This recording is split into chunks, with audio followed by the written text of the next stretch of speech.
मैं नीतीश कुमार मिश्रा। आज हम मुड़त्तर काल में धर्म के विकास पर चर्चा करेंगे।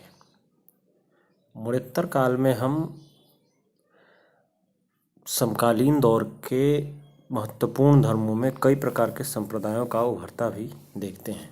आइए हम भक्ति के दृष्टिकोण पर चर्चा करते हैं।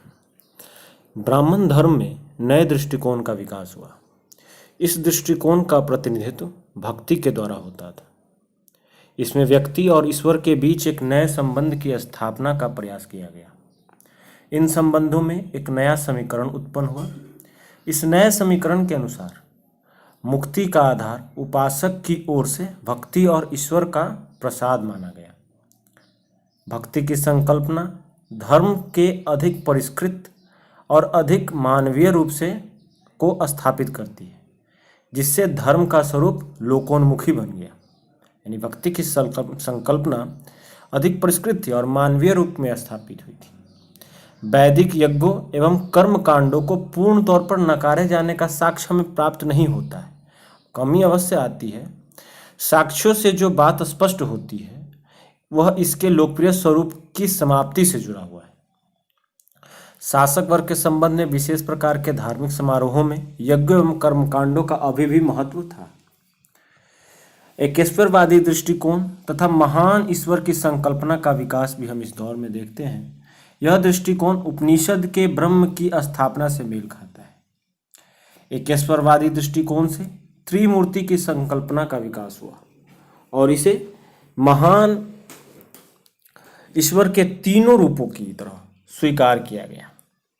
इन तीन रूपों में विष्णु और शिव की लोकप्रियता विशेष रूप से बढ़ी, जिसके कारण हिंदू धर्म में शैव एवं वैष्णव धर्म का उदय हुआ।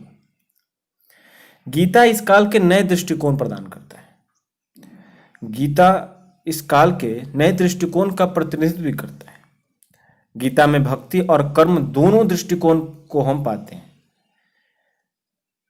बौद्ध धर्म में भी हम इस दौर में एक नया दृष्टिकोण देखते हैं। महायान बौद्ध धर्म का उदय महायान बौद्ध धर्म से संबंधित सभी के लिए निर्माण का सिद्धांत, बोधिसत्व का सिद्धांत, मैत्रेय बुद्ध का सिद्धांत, ये सभी इसी दृष्टिकोण के परिचायक हैं।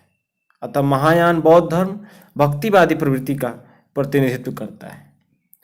आइए इस दौर में ब्राह्मण धर्म में क्या विकास हुआ इस पर चर्चा करें। ब्राह्मण धर्म के लिए यह काल अनेक परिवर्तनों का काल था। पुराने अंधविश्वास तत्व अपनी महत्ता खो रहे थे तथा नए समर्पित तत्वों का उदय हो रहा था। नए विकास का प्रमुख पहलू भक्ति हो गया।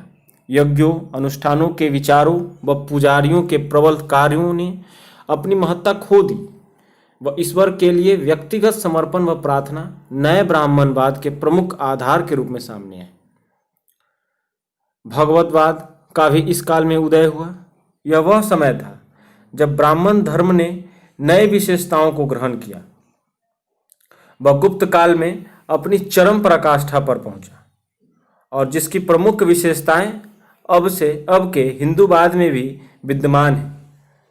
ब्रह्म व उससे भी अधिक विष्णु और उसके विभिन्न अवतार व शिव हिंदू के प्रमुख देवता बन गए।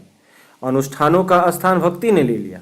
हिंदुओं के धार्मिक साहित्य में गीता व उसका दर्शन हिंदुओं ने सबसे ज्यादा अपनाया। निष्कर्षतः हिंदू धर्म जो आज भी अस्तित्व में है इस काल में आकर लेना प्रारंभ करता है। जो आज हिंदू धर्म का रूप देखते हैं वो कहीं ना कहीं मुड़त्तर काल से ही प्रारंभ होता हुआ प्रतीत होता है। वैदिक यज्ञों व संस्थाओं के ऊपर विधर्मी आक्रमणों ने ब्राह्मण की प्रतिष्ठा व आधिपत्य को गहरी क्षति पहुंचाई। इसलिए ब्राह्मणों ने प्रसिद्ध व उपयुक्त पूजा पद्धति को ही ग्रहण किया। इस तरह ब्राह्मणों के धर्म की प्रक्रिया में तीन रूपों अनेक परिवर्तन है। अधिकतर वैदिक देवताओं को विस्मृत कर दिया गया। उनका स्थान अब महान ईश्वर के तीन रूपों ने ले लिया। ब्रह्मा निर्माता के रूप में, विष्णु रक्षक के रूप में तथा शिव को संसार में फैली बुराइयों को नष्ट करने वाले के रूप में जाना गया। समयानुसार विष्णु व शिव ब्राह्मण देवगणों के मुख्य रूपों के समान सामने आए। उनके अनुयायियों ने बाद के काल में हिंदूवाद की दो मुख्य शाखाओं का निर्माण किया। विष्णु को सर्वोच्च देवता माना गया। भक्तों के विचारानुसार ब्रह्मा के विश्व निर्माता माना गया और विष्णु जो थे ब्रह्मा के बाद उच्चतम स्वर्ग वैकुंठ में शासन की शुरुआत की। उसी स्थापना से वह पूरे विश्व का निरीक्षण करता है। जब बुराई प्रबल हो जाती है तब विष्णु अपने सभी अवतारों सहित मानव रक्षा के लिए अवतरित होते हैं। यद्यपि यह विचार बौद्ध धर्म के बोधिसत्व के सिद्धांत से ग्रहण किया गया था। मेगास्थनीज के डायनीशियस के उल्लेखानुसार शिव का उत्सर्जन ऋग्वैदिक देवता रुद्र और तमिल देवता मरुगन से हुआ है सृजन। यद्यपि पूर्ववर्ती तमिल कई बार इसमें संदेह करते हैं। कई गैर आर्य उपासनाएं जैसे लिंग व बैल नदी की उपासना, नंदी की उपासना शिव की उपासना में ही विलीन हो गई। शिव की पूजा लिंग के रूप में की जाने लगी। इसके साथ ही इन देवताओं के प्रादुर्भाव के साथ ही ब्राह्मणवाद में अनेक उपासनाओं का भी समावेश हुआ। जानवरों, पेड़ों, पहाड़ों व नदियों ने दैविक संबंधों को ग्रहण किया। गाय को पूजा जाने लगा, सर्प की पूजा की जाने लगी। वैकुंठ पर्वत विष्णु के कारण व कैलाश पर्वत शिव के कारण पवित्र माने जाने लगे। वृक्षों की उपासना की गई जो कि पुरातन पूजन से संबंधित था। उनका ब्राह्मणवाद से जुड़ाव होता चला गया। पीपल व अश्व बट मुख्यतः पवित्र वृक्ष माने गए। तुलसी एक पवित्र पौधा था जिसका संबंध विष्णु से था।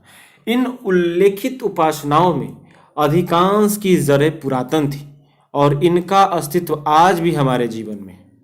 ब्राह्मण धर्म जिसका उदय प्रसिद्ध उपासक प्रक्रियाओं के समन्वय से हुआ तथा भक्ति के सिद्धांत पर आधारित था, बौद्ध धर्म से ग्रहण किया गया।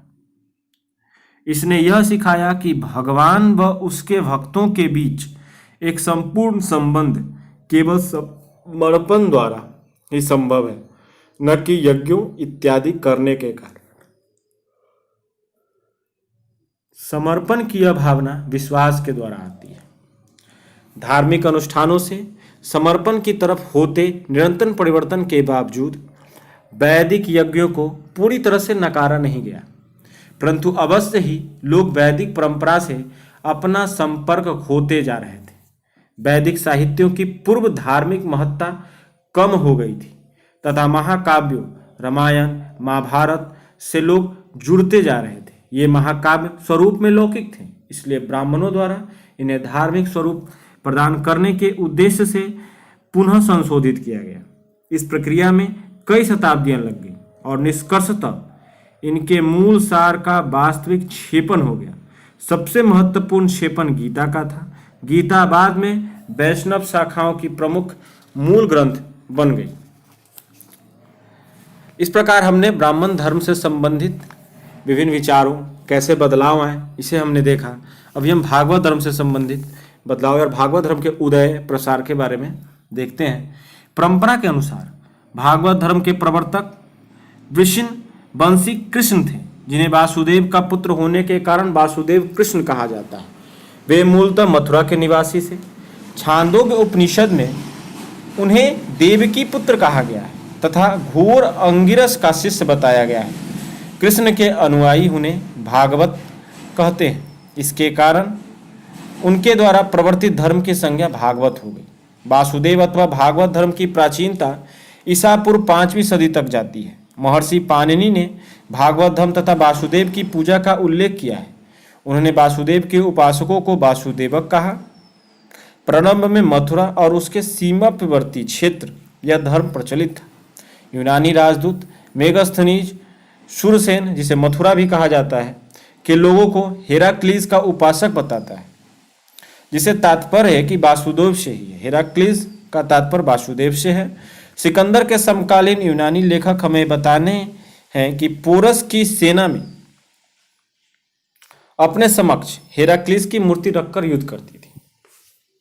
भागवत धर्म के कृष्ण को सर्वोच्च देवता मानकर उनकी भक्ति द्वारा मोक्ष प्राप्ति का विधान प्रस्तुत किया गया था। महावीर तथा बुद्ध को ही की ही भांति वासुदेव कृष्ण को भी अब ऐतिहासिक व्यक्ति माना जा चुका है। वे वृषणी कबीला के प्रमुख थे। ईसवी सन के प्रारंभ होने से पूर्व ही उनकी देवता के रूप में पूजा प्रारंभ हो चुकी थी। गीता में स्वयं कृष्ण ने अपने को वृष्णियों में वासुदेव कहा है। मथुरा से भागवत धर्म धीरे धीरे भारत के अन्य भागों में फैलता गया।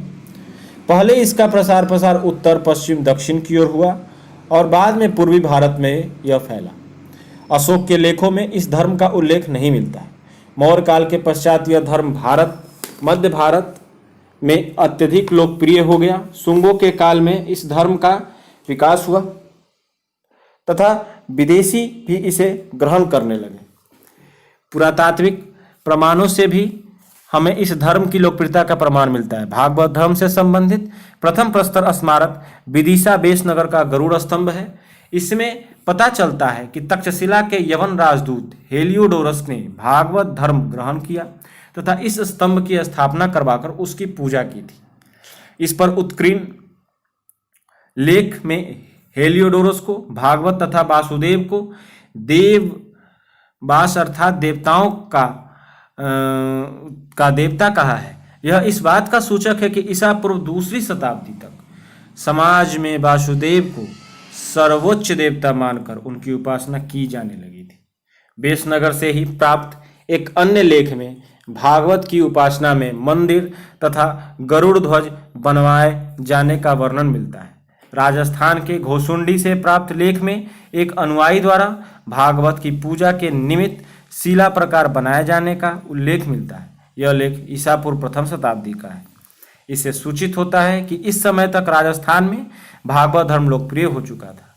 इसी समय का एक लेख महाराष्ट्र में नानाघाट में मिलता है, जिसमें संकर्षण, बलराम तथा वासुदेव की पूजा का उल्लेख है। इससे निष्कर्ष निकालता है कि महाराष्ट्र में भी भागवत धर्म का प्रचार हो चुका था। कुषाण काल में भी यह धर्म भारत के विभिन्न भागों में प्रचलित हुआ। हुविस्क तथा वासुदेव जैसे शासक वैष्णव मतानुयायी थे।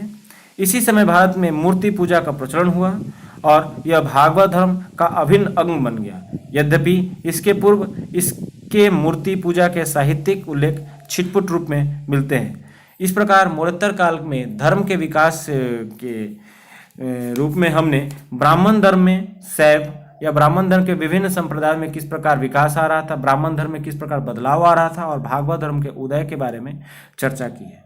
Thank you.